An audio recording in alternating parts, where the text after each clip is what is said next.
අයිබෝවන් සුබ දවසක් හැම දෙනාටම. ඉතින් අපි මේ ආවා එක්සිබිෂන් එකක් බලන්න. මේක ඇවිල්ලා සත්තු ගැන එක්සිබිෂන් එකක්. සත්තු කිව්වහම ප්‍රධාන වශයෙන් උරගයෝ සහ මත්ස්‍යයෝ, මාළු සහ සර්පයෝ, කටුස්සෝ, කබරගොයි, කිඹුල්ලු ඔය වගේ සත්තු ගැන තමයි මේ ප්‍රදර්ශනය තියෙන්නේ. මේකට කියන්නේ ආරියුම් ෆෙස්ටිවල් කියලා. ඉතින් මේක ග්‍රීසියේ 3 වෙනි වතාවට තමයි මේ පාර මේ තියෙන්නේ 2026 දවස් 3ක් තිබුණා. ඉතින් අපි මේ අද ආවේ අන්තිම දවසේ. අපි යන් ඇතුළට ගිහිල්ලා බලමු කොහමද තත්ත්වය කියලා.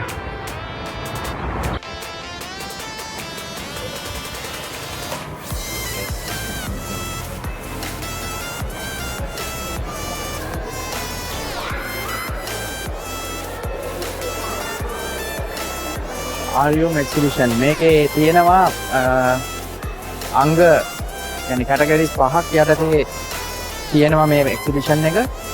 ඒ තමයි මට පහම හරියට මතක නැහැ. පලුඩාරියම්, විවාරියම්, ඇක්වාරියම් තව දෙකක් තියෙනවා. ඒ දෙක මට මතක නැහැ. ඉතින් අපි බලාගෙන යමු කොහොමද තියෙන්නේ කියලා. ඉස්සෙල්ලාම තියෙනවා ඇක්වාරියම්ස් කීපයක්.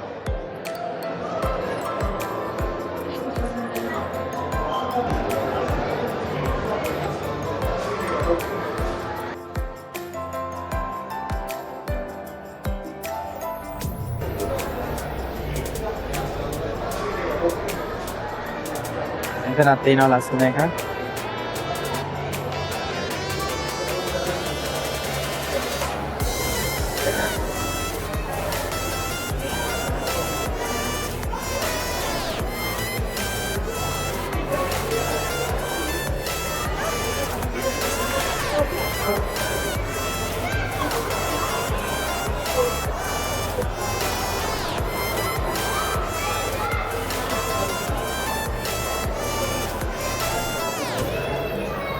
terrariums. green බෝතලයක් එහෙම නැත්නම් වීදුරු භාජනයක් ඇතුලේ පරිසරයේ කොටසක් නිර්මාණය කරන හැටි තමයි මේවා තියෙන්නේ. ඉතින් මේකක් අපිටත් ගෙදරදී හදාගන්න පුළුවන් ලස්සනට. හැබැයි ඒක පවත්වාගෙන යන එක තමයි අමාරුම වැඩේ. පරිසරයේ තියෙන ඒ නියම තත්ත්වයන් ලබා දීලා මේක පවත්වාගෙන යන්නට ඕන.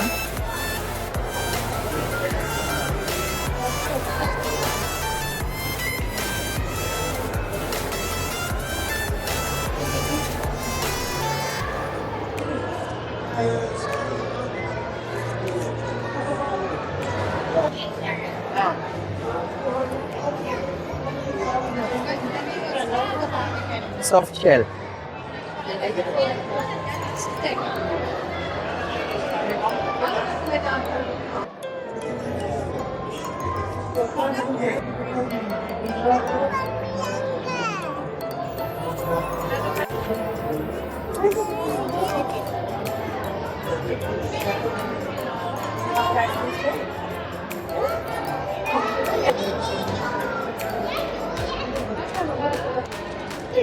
Ahí está firme.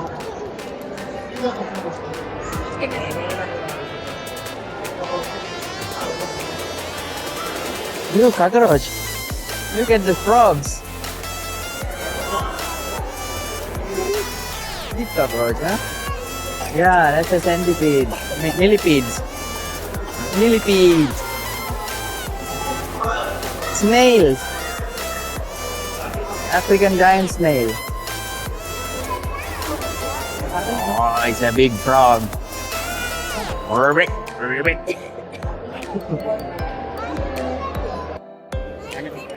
Agad yan.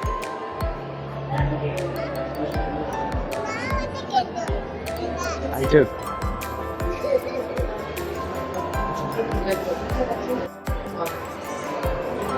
මේක පලුඩාරියම් එකක්. මේ වගුරු බිමක ආකෘතියක් තමයි මේ හදලා තියෙන්නේ. මාළු. මේක ඉන්න ඉස්ගෙඩියෝ ටිකක් නේ.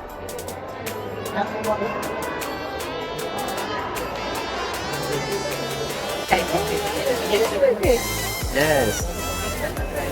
It's a giant. It's a giant. Excuse me. You know me, Borot. Or Naparo? Ah. Diga que acá, ya me dos. No. Ya me dos. Look. You wanna touch? He's nice. Is he nice? He's soft, yeah? Can you touch it again? You wanna touch again? You wanna see his legs? You wanna see his legs? මෙයාට කියන්නේ ball Python කියලා. ඉතින් මෙයා පිඹුරු කුලේ සත්වයෙක්, පිඹුරෙක්. ඉතින් පිඹුරෝ කියන්නේ පරිණාමික වශයෙන් ඉතාමත්ම පහළ මට්ටමක ඉන්න සර්පයෝ විශේෂයක්. මේගොල්ලන්ට තියෙනවා විශේෂ අවයවයක්, ඉන්ද්‍රයක්. ඒ කියන්නේ මේ කට දෙපැත්තේ තියෙනවා තාප සංවේදී සිදුරු. ඉතින් ඒගොල්ලන්ට පුළුවන් ඒකෙන් ඒගොල්ලන්ගේ ගොදුර අඳුනගන්න. මොකද මේගොල්ලෝ ඇවිල්ලා සීතල ලේ තියෙන සත්තු. ඒ කියන්නේ cold blooded animals. ඉතින් ඒගොල්ලන්ට පරිසරයේ උෂ්ණත්වයට ගොඩාක් සමාන උෂ්ණත්වයක් තමයි මේගොල්ලන්ගේ ඇඟේ තියෙන්නේ. ඒ නිසා ඒගොල්ලන්ට අපි වගේ warm blooded mammals ලගේ heat උෂ්ණත්වය අඳුර ගන්න පුළුවන් මේ ඒ උෂ්ණත්ව සංවේදී තාප සංවේදී සිදුරු උපයෝගී කරගෙන. ඒකෙන් තමයි ඒගොල්ලෝ ගොදුරු හොයාගන්නේ සහ අවට පරිසරයේ තියෙන වෙනස්කම් අඳුරගන්නේ. ඉතින් මම කිව්වා මේගොල්ලෝ පරිණාමික වශයෙන් ඉතාම පහළ මට්ටමක ඉන්න සත්තු කොට්ටාසයක් කියලා. ඒකට හේතුව තමයි මේගොල්ලන්ට තාමත් කකුල් තියෙනවා කිව්වොත් ඔයගොල්ලෝ විශ්වාස කරනවාද? මම පෙන්නන්නම් ඒගොල්ලන්ගේ කකුල්. මෙයාගේ තියෙනවා නෂ්ට වෙලා ගිය කකුලේ නියපොතු දෙකක්. ඒ නියපොතු දෙක තාම ඉතුරු වෙලා තියෙනවා පිටිපස්ස කකුල් දෙකේ මහපට ඇඟිල්ලේ නියපොත්ත මෙන්න මෙතන නේ. එන්න මෙතන මේ චූටියට පොඩි නියපොත්තක් වගේ කුකුල්ලෙක්ගේ නියපොත්තක් වගේ පොඩි නියපොතු දෙකක් තියෙනවා. ඒ දෙක තමයි ඒගොල්ලන්ගේ පසුපස ගාත්‍රාවල මහපට ඇඟිල්ලේ නියපොතු දෙක තමයි ඉතුරු වෙලා තියෙන්නේ. ඒ වගේම මේගොල්ලන්ගේ ඇටසැකිල්ලක වැළුවොත් අපේ මේ ශ්‍රෝණි මේකලාව පිටිපස කකුල් දෙක හයි වෙන අස්තිය තාම තියෙනවා මේගොල්ලන්ගේ සැකිල්ලේ. ඉතින් ඒ කියන්නේ මේගොල්ලෝ තාම පරිණාමය වෙමින් පවතින සත්ත්ව කොට්ටාසයක්. ඉතින් මෙයා ඇවිල්ලා විශේෂයෙන්ම ගස්වල ආබෝරියල් සතෙක්. ඒ කියන්නේ රුක්වාසී සර්පයෙක්. මෙයා ගොඩක් ගස්වල ඉඳලා තමයි ඒගොල්ලන්ගේ ගොදුරු අල්ලගන්නේ. ජීවත් වෙන්නේ ගස්වල. ඉතින් අර ඉන්න එක්කෙනා එයාත් ගස්වල ජීවත් වෙනවා. ඒ වගේම එයා බිමත් ඉන්න එක්කෙනෙක්. මේගොල්ලෝ ඇවිල්ලා ටෝටලි ආබෝරියල් සර්පය කොට්ටාසයක්. ඉතින් එහෙනම් ඔය තමයි පිඹුරෝ ගැන තියෙන මේ තමයි පිඹුරන්ගේ විස්තරේ. එhmenan අපි ආයෙත් තව සතෙක් ගැන බලමු. You wanna touch? අල්ලන්න මස්කට් එකක් වගේ. ගෑවෙන්න දෙයක් නැහැ. උන්ට අපි තරම්වත් මුකුත් නැහැ උන්ගේ ඇඟේ. විශේෂ දෙයක් තමයි මේගොල්ලන්ට හැමේ ග්‍රන්ථි පිහිටලා නැහැ. ඒකෙන්ද දාඩිය දාන්නේ නැහැ මේ සර්පෙුන්ට කිසිම කෙනෙකුට. ඉතින් ඒ නිසා ඒගොල්ලන්ගේ හැම හරි පිරිසිදුයි. ලෝකේ දෙවැනියට පිරිසිදුම සත්ත්ව කොට්ටාශය තමයි මේ සර්පයෝ කියන්නේ. පළවෙනි අය තමයි කැරපොත්තා. ඔයගොල්ලෝ කිව්වට විශ්වාස කරන එකක් නැහැ. මොකද කැරපොත්තා දවස ගානෙම ඒගොල්ලන්ගේ හැවාරිනවා. නමුත් සර්පයෝ මාසයකට වතාවක් හැවාරිනවා. ඉතින් ඒ නිසා ඒගොල්ලන්ගේ හැම හරි පිරිසිදුයි. ඒ වගේම අපේ වගේ තෙල් දාඩිය ඒ වගේ දේවල් නැහැ. මේගොල්ලන්ගේ හැමේ ග්‍රන්ථි නැති නිසා. මෙයාගේ හොඳට පේනවා අර නහය දෙපැත්තේ තියෙන තාප සංවේදී සිදුරු පේනවා ඔයගලන්ට දැන්. ඒව උපයෝගී කරගෙන තමයි ඒගොල්ලෝ පරිසරයේ තියෙන තත්ත්වයන් අඳුරගන්නේ. ඒ වගේම ගොදුරු හොයන්නේ. මේ එයාගේ වලිගේ බලන්න වලිගේ කෙරවලේ තීන් වෙලා තියෙනවා. මෙන්න මෙතන ඔන්න ඔය ගැට්ටක් වගේ තියෙන තැන තමයි එයාගේ අර කකුල් දෙක තියෙන්නේ.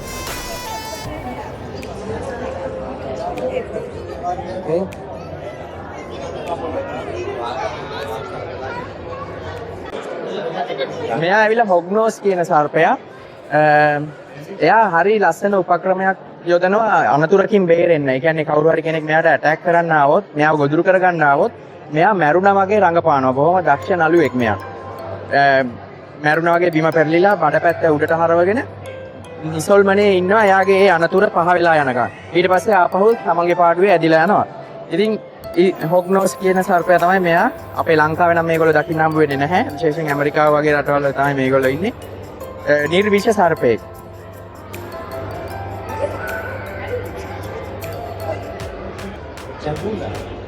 ඔයගොල්ලන්ට පේනවා මෙයා ගොඩක් බිම පාංශු ජීවිතයක් ගත කරන්නේ. බිම කොළරොඩු අස්සේ පස්සේ යට වගේ තමයි ඉන්නේ. එයාගේ නහය තුඩක් වගේ හැදිලා තියෙන්නේ. ඒ නහයෙන් හාරගෙන යන පොළවර යටට කොළරොඩු අස්සට. හොඳයි එහෙනම් අපි ආපහු මෙයාව දෙමු. මේ බලන්න බඩපැත්ත කළු පාටට තියෙනවා. Okay, thank you. Do you have any other snakes? This one is a little bit. Only this one? No, so it is. Slide us into the tracking. දැන් අපි ආවා මේ මත්ස්‍යයන්ගේ සෙක්ෂන් එකට ඇක්වේරියම්ස් වලට. මෙතන තව තියෙනවා විවේරියම් එකක්. ඒකේ ඉන්නවා මේ frogs, poison dart frogs ලා ඉන්නවා. ආයෙම. හරිම ලස්සනයි. හරි ලස්සන setup එකක් ඒක.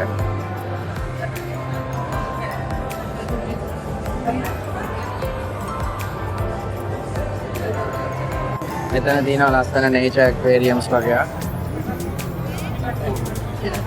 Tetrasa, angel.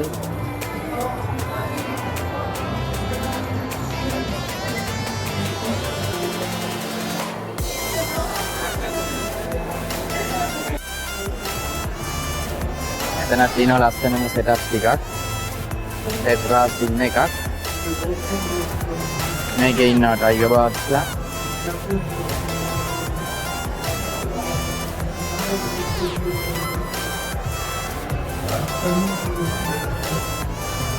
මේක නම් තාම සයිකල් වෙන ගමන් තියෙන්නේ. තාම වතුර ක්ලියර් වෙලා නැහැ ඒකේ.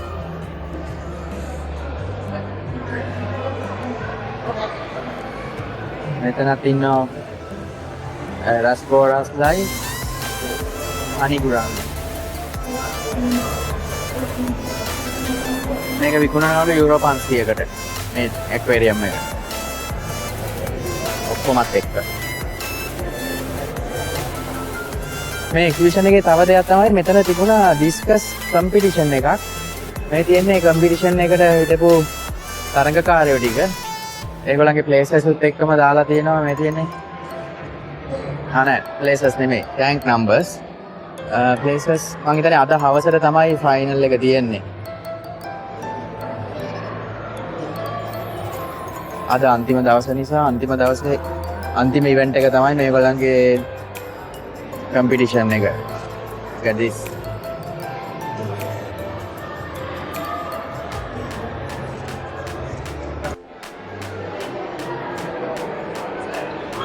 මේ ස්වාම් සෙටප් එකත් ලස්සනයි. යන්න අර ඉබ්බා මේ වැලි අතට ගිහිල්ලා ඒගොල්ලන්ගේ නැචරල් හැබිටට් එකේ ඉන්න විදිය තමයි ඔය තියෙන්නේ ඉතින්.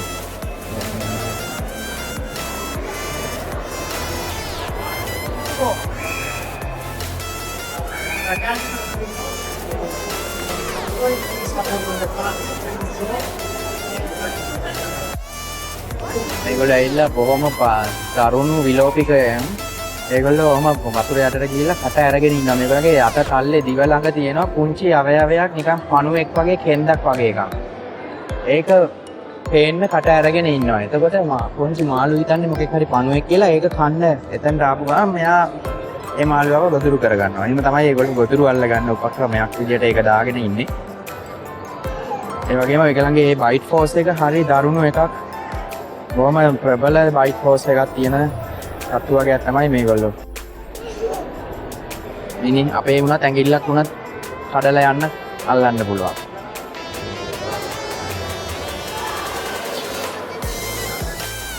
මෙතන ඉන්න ග්‍රීන් ඇනකොන්ඩා කෙනෙක් නේ.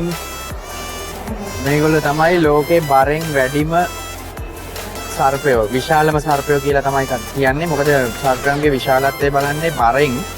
ඉතින් මේගොල්ලෝ තමයි බරෙන් වැඩිම සර්පයෝ විදියට වාර්තා වෙලා තියෙන්නේ දැනට ලෝකේ. දිගම සර්පයෝ විදියට වාර්තා වෙන්නේ රෙටිකියුලේටඩ් පයිතන් කියන එක නා. ඒගොල්ලෝ අද මෙතන නම් නැහැ. ඉතින් මේගොල්ලෝ ඇමසන් වල තමයි ඒගොල්ලන්ගේ නිජබිම. ගොඩක්ම වතුරේ ඉන්න හැමැත්තක් දක්වන. මොකද ඒගොල්ලන්ගේ ශරීරයේ බරත් එක්ක වතුරේ ඉන්න එක ඒගොල්ලන්ට පහසුවක්, සැහැල්ලුවක්. ඒ නිසා ඒගොල්ලෝ වතුරේ මඩ වගුරු බිම් වල තමයි ගොඩක් ජීවත් වෙන්නේ. Yeah. ලස්සන ගප්පීස්. Yeah.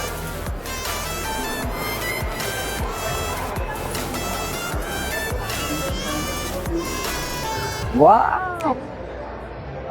They are red tiger barbs.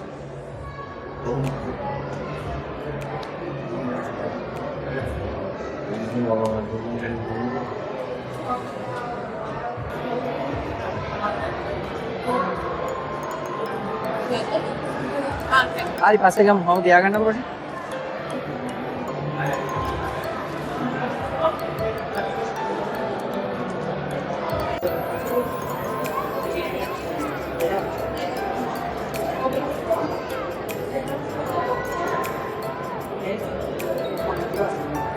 අපි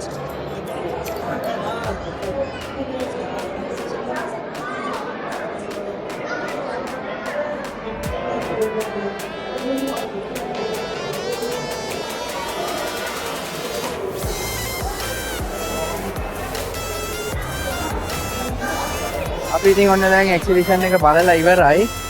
යන්න කියලා තමයි හදන්නේ. එhmenan තවත් දවසක මේ වගේ අත්දැකීමක් එක්ක මුණ ගැහෙමු.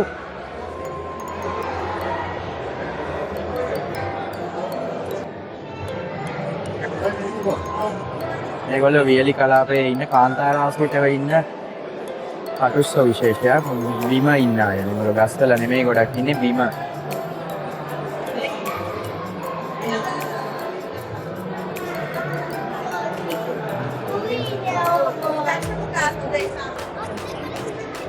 එන්නේ ඉන්නට දැක්කේ නැති જાතියක්. අපි ගෝධිලි මස්ලා කියන්නේ මේගොල්ලන්. කැමිලියන්. Never decade.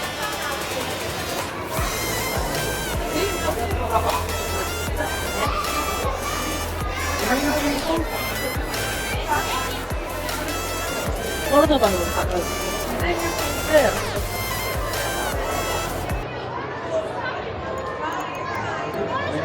පාටික විශේෂයක් ගස්වලම තමයි ජීවත් වෙන්නේ. ඒගොල්ලන්ගේ තියෙන පරිග්‍රහී වලිගයක්. මේ වලිගෙන් පුළුවන් ඒගොල්ලන්ට මේ ගස්වල අතු අල්ලගෙන වැටෙන්නේ නැතුව යන්න. ඒ වගේම මේගොල්ලන්ට බොහොම දක්ෂ හැකියාවක් තියෙනවා වර්ණය වෙනස් කරගන්න තමන්ගේ පරිසරයට අනුව. බොහොම ඉක්මනින් මේ හැම පාට වෙනස් කරගන්න පුළුවන්. ඒගොල්ලන්ගේ කොරපොතු අතර තියෙන වර්ණක ස්ටයිල් වර්ණ සංවේදී ස්ටයිල් විශේෂයක් පාවිච්චි කරනවා තමයි ඒගොල්ලෝ මේ වර්ණය වෙනස් කරගන්න ඉතරන්නේ.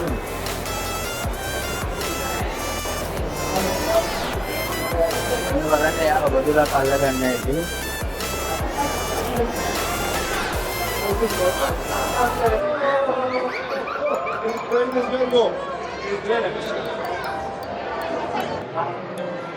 මිෂන් එක බැලුවකොට තව දේවල් තියෙනවා සංගීලා බලන්න.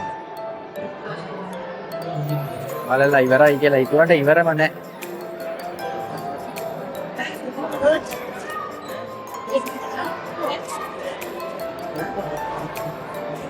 මෙයා ආයෙත් බලලා යන්න.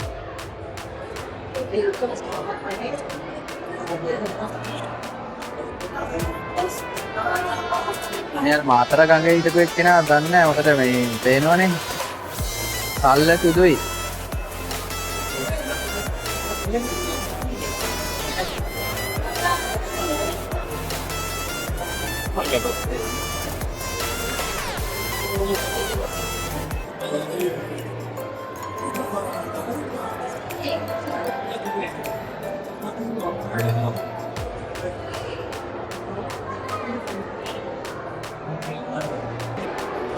ඉතින් අපි එක්සිබිෂන් එක බලලා ඉවරයි.